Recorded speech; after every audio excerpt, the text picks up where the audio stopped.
Presten mucha atención, es la pregunta que muchos se hacen, mis amigos. Venezuela se encuentra en una encrucijada y sus decisiones definirán la próxima década y traerán grandes consecuencias para el mundo. Nada me va a detener. Voy a seguir en las calles, voy a seguir en batalla, los voy a seguir protegiendo.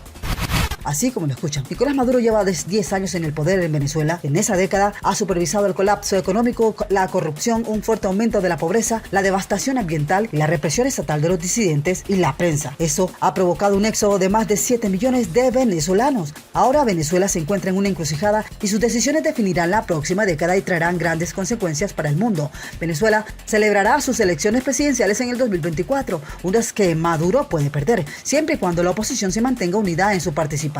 La comunidad internacional sigue involucrada y los ciudadanos se sientan inspirados a movilizarse. Recientemente, 2 acontecimientos significativos abrieron una ventana única de cara a la votación. Primero, una gran participación en las primarias de la oposición el 22 de octubre le dio a María Corina Machado, exmiembro de la legislatura de Venezuela, un fuerte mandato como candidata de la unidad. Segundo, el régimen no bloqueó estas elecciones, una de las concesiones que hizo en un acuerdo con Washington y la oposición a cambio de que Estados Unidos flexibilizara las sanciones de la era de Trump a las industrias del petróleo y el gas. El éxito de las primarias de la oposición podría haber sorprendido a Maduro. Ahora estamos viendo un aumento en el acoso a los organizadores electorales y declaraciones de funcionarios negando el levantamiento del veto impuesto a los líderes políticos de la oposición, incluyendo a Machado, de postularse en las elecciones del próximo año. De hecho, las elecciones presidenciales del próximo año ofrecen mejor oportunidad hasta ahora para derrotar al chavismo, el movimiento de inspiración socialista iniciado por Hugo Chávez, que Maduro acoge desde que llegó al poder hace más de 20 años. Para aprovechar esta rara oportunidad deben suceder 3 cosas. Primero, la oposición debe permanecer unida en las elecciones y defender el voto. Segundo, la comunidad internacional debe seguir presionando por elecciones más libres y derechos humanos en Venezuela y al mismo tiempo reducir los riesgos para la salida de Maduro del poder. Y tercero, los políticos y líderes de toda Venezuela deben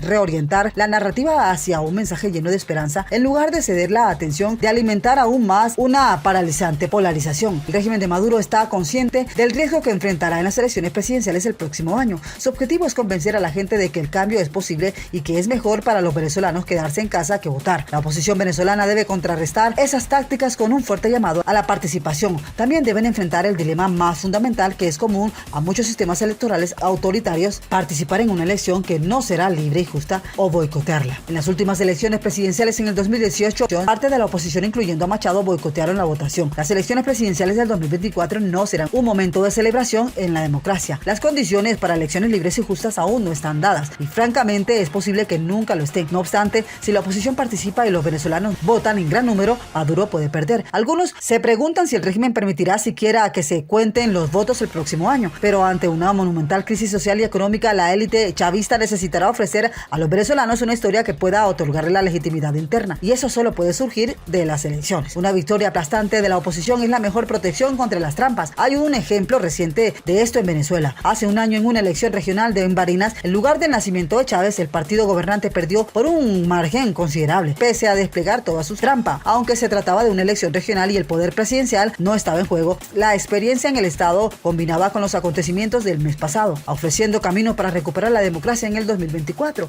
El punto de partida que la oposición debe acoger una estrategia realista que ponga la participación del pueblo venezolano frente y al centro. En Barinas, el partido gobernante intentó presionar a la oposición para que boicoteara las elecciones, invalidando ilegalmente los resultados, impidiendo que varios candidatos se postularan. Sin embargo, la oposición se mantuvo unida y mantuvo su compromiso de participar a pesar de las injusticias. En el mejor de los casos, el gobierno de Maduro levantaría todas las prohibiciones antes de las elecciones como parte de las negociaciones. Incluso si eso sucede, participar y ganar elecciones defectuosas es el mejor camino que tenemos para avanzar en la democratización. La oposición también necesita un compromiso más fuerte de ayuda de otros países latinoamericanos, Estados Unidos y Europa. El régimen de Maduro ha demostrado que hará concesiones electorales y de derechos humanos si recibe los incentivos adecuados. Necesitamos líderes democráticos valientes y dispuestos a exigir la liberación de todos los presos políticos y lograr mejores condiciones para las elecciones del próximo año. También necesitamos que la comunidad internacional acelere la prestación de apoyo que tanto necesitan los más vulnerables de la sociedad. La oposición y el partido gobernante llegaron a un acuerdo hace un año para que los fondos públicos congelados en el extranjero debido a las sanciones se transfirieran a las Naciones Unidas con fines humanitarios. Hasta la fecha, esos fondos fondos no se han utilizado. Finalmente, la oposición necesitará ofrecer una verdadera alternativa a la división promovida por el establishment de Maduro. Inspirar a la gente a participar requiere unificar al país en torno a una nueva narrativa. El tradicional mensaje de la oposición, atrapado en la polarización con el chavismo y con un mensaje nostálgico de un pasado que no volverá, está condenado al fracaso. Una nueva narrativa de Venezuela debería apuntar a inspiraciones a los jóvenes, a centrarse en ayudar a las personas en sus retos diarios. El nuevo mensaje también deberá aspirar a sanar de nuestras heridas más profundas la separación familiar debido a la migración masiva. La reunificación de nuestro país puede convertirse en un motivador personal y emocional para que todos los venezolanos participen y logren cambios. Reunir a la familia, señores, venezolana es algo por lo que vale la pena luchar. Así lo han dejado claro mis amigos. Estas son las noticias del momento. Continuamos con más información.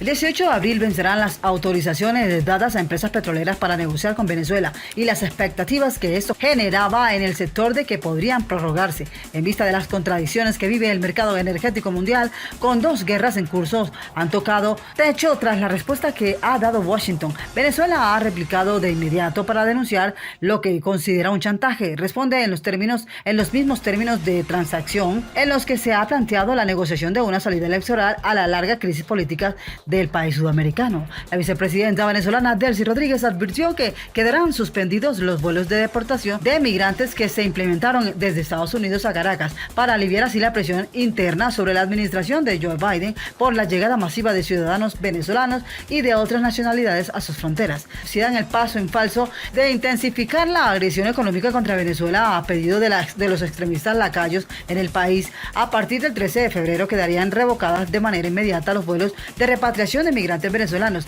y pasaría a revisión cualquier mecanismo de cooperación existente como contramedida frente al deliberado intento de golpear la industria del petróleo y gas venezolano, habría dicho Delcy Rodríguez en su réplica al portavoz del Departamento de Estado, Matthew Miller. La elección del 13 de febrero se debe a que ese día, según una actualización del Tesoro estadounidense, quedarán sin efectos las primeras licencias con relación a las transacciones con oro venezolano. Para Estados Unidos, las acciones de Nicolás Maduro y sus representantes, incluido el arresto de miembros de la oposición y la prohibición de que candidatos compitan en las elecciones presidenciales de este año, son inconsistentes con los acuerdos firmados en Barbados en octubre pasado. En el documento aclaran que la licencia general 44, que desde noviembre pasado brinda alivio al sector de petróleo y gas de Venezuela, a falta de avances entre Maduro y sus representantes y la opositora Plataforma Unitaria, no se renovará cuando expire dentro de 2 meses y medio.